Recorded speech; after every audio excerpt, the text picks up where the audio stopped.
Je t'emmène avec moi sur un chantier de remplacement de WC et tu vas voir que tout ne s'est pas passé comme prévu. Je t'explique tout, c'est parti. Après avoir sorti les outils, je commence tout de suite par déposer l'ancienne toilette. Je le remplace par un modèle rehaussé qui sera beaucoup plus confortable pour la personne qui occupe la maison. Pour cela, il suffit simplement de démonter les fixations et avec le coffret Plombibox de chez Virax, c'est un vrai jeu d'enfant. Quelques coups de clé à cliquer plus tard et nous voici débarrassés de plus de 30 ans d'histoire. Je peux donc continuer par la dépose de la pipe qui elle aussi avait bien vécu. Décoller du PVC, c'est pas très compliqué, il suffit de s'armer d'un décapeur thermique et d'un peu de patience. En chauffant le plastique gentiment, la colle finit par se ramollir. C'est à ce moment-là que tu vas pouvoir venir retirer le morceau qui restait collé à l'intérieur.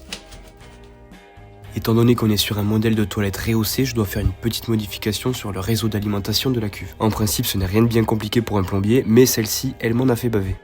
C'est la merde.